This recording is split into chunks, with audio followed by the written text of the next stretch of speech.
Wasp in the studio, and her name is Dee Wild. She's a persistent pensioner, and you have come in to update us on some details about the Wasp situation. But before you do, you better just explain to our newer listeners, of course, exactly what Wasp is. Well, we are known as the Waspy Women, but in fact there is Back to 60, We Paid In, You Pay Out, many different campaign groups that all tend to come together occasionally, but they tend to recognise us as being the Waspy Women, which means we are the 1950s women that have had up to, in my case, £54,000 of their state retirement pension, and I wasn't informed at all. I found out in 2017 at the age of 59. So I started to rant ever since then and protest and campaign. But I come in to do these drop-ins because they actually smother it down in the news. You don't see a lot of what's going on in the news. So what I do is I come in and I try and update anyone who might be in the area on what is actually going on at this moment. Okay, so that's what you're here for today. So we should have a news jingle, but we haven't. So over to you for the latest update. So basically, everybody, this is for everybody really, because this situation is not just about the 1950s women who were targeted by various subsequent governments, mainly Conservatives and some coalition governments, but everybody's got a hand to play in this to some degree. And they targeted what they thought were vulnerable women that wouldn't fight back, because all our lives we've been discriminated against, and we were expected to put up and shut up. We grew up in the 70s, you know, you only have to watch Sweeney to see that we weren't exactly equal in those days, you know, sexism and everything. And they're still coming out with the figures that we're still far from equal in the wages market. There's lots of imbalance still there. We're getting a lot better than we were. But this is about everybody, because what happened 25 years ago, in brief here, is that the government, starting with Maggie Thatcher, they decided to, shall we just say, reduce the input into the National Insurance Fund. It was our contributions, yours, mine, our children's, our mothers and fathers before us. It was our contributions going into the National Insurance Fund. And then Maggie Thatcher decided that the 18% they were putting in from the government to match it, because it was doing too well, should be dropped to 5%. And then a bit later, she got rid of it. Then it still held its own. So they started to see that here was an opportunity for a slush fund from all those poor fools that were paying into our national insurance for many years, 25 odd years now. And they were subsequently systematically taking out the surplus. And a guy called Tony Lowndes, and if you ever want to research this, is for the men, women, for everybody, because we're all getting threatened with our pensions disappearing fast, and age rises. He has done a paper years ago. Unfortunately, he's died now. He died in a car crash. But he did a paper called The Rape of the National Insurance Fund. And it's a very interesting paper. It does explain a lot. At that point, when he did it in 2012, 271 billion had been systematically removed from the National Insurance Fund. It stands around 400 billion at the moment, okay? Your, mine, everybody's contribution. So we're not talking about, some little old ladies here who have been shouting and selfish, and we didn't get any notice. They targeted us mainly because they wanted a grab back of cash in the banking crisis and other things. And so, obviously, apart from taking out the surplus, if they had not taken the surplus systematically out of the National Insurance Fund, none of us would be having to wait till 66, 67 and threatened with 75. Men and women, we should all have a decent pension, bearing in mind we're one of the worst pensions in Europe, so don't let them fool you. And so basically, that is the background. In terms of the Waspy women and the 1950s women, they targeted us and did a swoop. And they're saying their figures, not ours, it would take them 181 billion to pay us back. When it went to court, even though we lost in October, the only reason we lost because the government's barristers, council, fell back on the only defence they had. It was proven that in 2015 they still knew we didn't know. Many women did not know they were going to lose their pensions in the next couple of years, or were losing them as they spoke at the time. Excuse me. So they used the defence that we did not, in this country, have the right to fairness in government legislation, or the right to be told that they were going to do something that would devastate our lives. Now, I'm quite humorous in how I deliver things, but let's just say this week, we have had a woman, a lady called Rose, who has committed suicide. And when, in the election, the Labour government were offering to pay us compensation, even though it wasn't a perfect offer.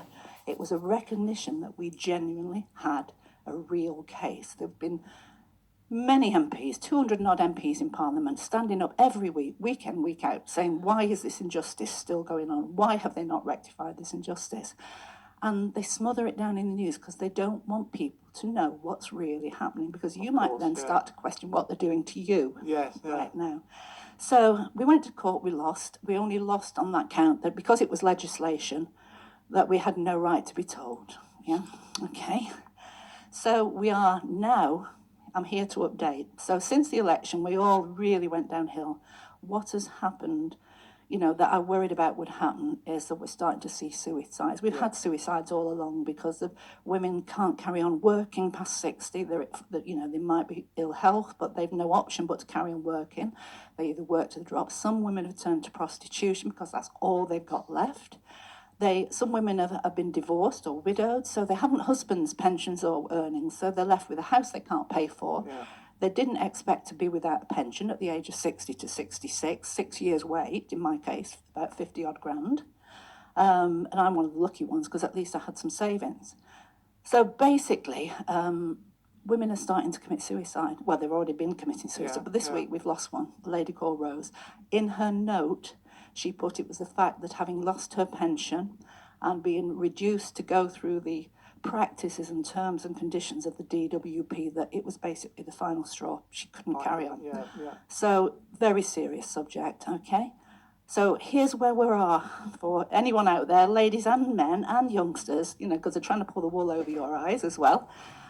We have an appeal. Back to 60 has won the right to go to appeal on all counts, and they have to go to appeal before February 2021. So hopefully we should have some justice if we've all survived till then, because I'm hoping we'll die in the meantime, which we are doing, yeah? And basically we have that, and also we still have the Ombudsman complaint going through the WASPI organisation. So Back to 60 is taking it to appeal. WASPI is continuing now with the Ombudsman, but I'm not so sure we'll get a fair hearing there anyway. But for people at the moment, ladies at the moment who might be out here and don't know, we're all waking up from New Year. We all took a blow when Labour didn't get in, so we didn't get any offer of compensation. So what we're doing now, we're recouping our energy, We're starting to rise after New Year. So there are various actions planned, ladies. On the 11th of February, there will be some action, which we can't tell anybody about till the day, in London. So if any ladies are pretty feisty, we're not going to do anything too terrible, so don't worry too much, but it's a bit more than we're going to do normally by standing on the street with placards and whatever, yeah? Not that it'll get heard in the news anyway. But we are going to do some action on the 11th of February in London. Okay. If you look for me on Facebook as the Persistent Pensioner and private message me, I will give you the means to find out. Okay? Right. There are other actions around the country. The Women of Wales and Beyond are doing action at Cardiff Castle. I think it's on the 15th, so anybody who knows anyone in Wales might be. And there are like to be other organisations doing other stuff to mirror this action around the country. On 4th of March, the WASPI 2018 campaign ladies are actually in the Houses of Parliament hosting a drop-in. So the MPs, and I'm putting this out to our local MPs, can drop in and really find out about what is really going on here. And to coin a phrase, since the election, it's gone quiet because Boris is making sure no one addresses the WASPI. The usual stonewalling and rubbish and lies, rhetoric are coming out of, and they are lies, quite frankly, what's coming out of the government. But still, there are MPs standing up this week. Alan Duran, who's an ex-police inspector, in his maiden speech in Parliament this week, actually said that this great state pension robbery, particularly of the 1950s women, is the biggest crime of the century. Because where else would you be able to rob, a load of old ladies of their pensions up to the tune of 181 billion in such a relatively small group of women, that amount of money, and not be thrown in jail? Well, you can if you're the government, okay? And also Baroness Bryant in the House of Lords has stood up again, amazing speech that's just said, what is happening here? It's widely acknowledged now that this was a massive injustice. Why is nothing being done? And if we want our young people to believe that they can give into a work pension, which the government is flogging at this moment to get people to buy into work-based pensions, how do our young people then believe that they're actually going to get that pension when they can clearly see that the WASPy women were sold that, pay into your national insurance fund, and you will retire at 60. And basically speaking, obviously, they've just stolen that. So our children, my daughter has no faith in the government ever giving her a pension or anything. So you're not going to get people to believe in donating to pensions and to paying into pensions, private or work or otherwise, if the government is then going to come in and play fast and loose with our own contributions. So that's where we are. We've got actions coming up, ladies. We have got the appeal coming up. And I spoke to Joanne Welsh on the phone this week, and she's very confident, and she, I thought, will they get this appeal? And she was absolutely confident they would, and she did. But then they've got Michael Mansfield as their barrister, so he's pretty damn good. So that's where we are at the moment. I just wanted to let everybody know. That's great. I was just, as you were chatting, I was thinking, well, wait a minute, we've got local female MPs around this area now, haven't we? So maybe you might... Well, believe it or not, in the last campaign, Penny Wells is standing for local parish councillor in Westgate. Right. She's a WASPy woman. They're standing. Pauline Farrant is a WASPy woman. Candy Gregory is a WASPy woman. Yeah. These WASPy women are so incensed now that they're actually getting up and putting themselves out there and standing for Parliament. Such is their absolute outrage at the injustice. Yeah. Okay. And how do we need to say this? How on earth did Ian Duncan Smith get handed the knighthood? You've seen the things, 200,000 signatures in one day on Facebook on petition. How on earth do we give someone like that who's created so much misery a knighthood? There's something very wrong with our system, and I think being England, we need to stand up. We need to stand up and say, this is enough, we've had it. Yeah. And so this is me. I'm standing up. I'm saying, this is enough, and I'm going to get off. You're grand. Thank you very much. Well, what we'll do, we'll put this... I'm holding a card up, folks. You won't be able to see this, but if you look into your speaker, I'll put this, make sure this gets onto our website. We have the technology here this morning that can do that. It's very good. People can get in contact with you, especially if they want to know more about the event in February. Yeah. Just remind me of the date again, please. Okay, 11th of February in London. Yeah. And it will be an action. We are meeting at 12 noon in London.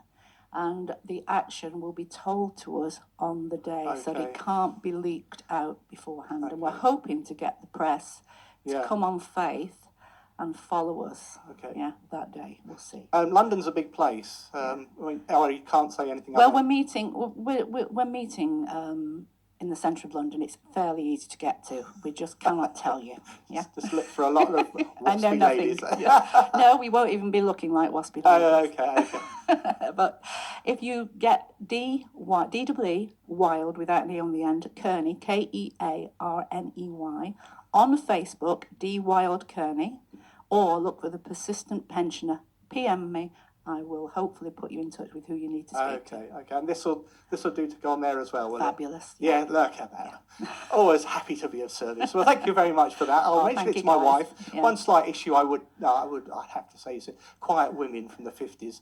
I don't think anybody ever told my wife that. Yeah. Well, no, we're not quiet. And I have to say that we've got a new T-shirt for this one. It's called The 1950s Women Are Revolting. And that was Martin Lewis, who supports us greatly, has said this quite often. He loves to say that the 1950s women are revolting because he gives us so much support, and rightly so. Okay. Well, thank you very much for that. That was great. And you'll be back in a while. Well, a few weeks. Yeah. And when I get the handcuffs off or something like that. Sure not. No. Yeah. I mean, the one little interesting thing is, I remember as a youngster thinking pensions, it's there in the distance. No. And then suddenly you wake up one morning and you discover you are, and you think, hang on, I didn't quite get that right. Well, I would ask young people around the age of 30 or 40 to add up what they've paid in already, roughly on average a year, to the National Insurance Fund and then ask where it's gone. Yes. Because, you know, you could have paid that into a savings policy and probably got yourself a better pension. Well, there we are. You heard it here. There So you go. do that. It's not just for us old people who are falling apart. It's for everybody. So please do that. So thank you very much, Thank you Steve, for very coming much. in. And we'll talk to you again in a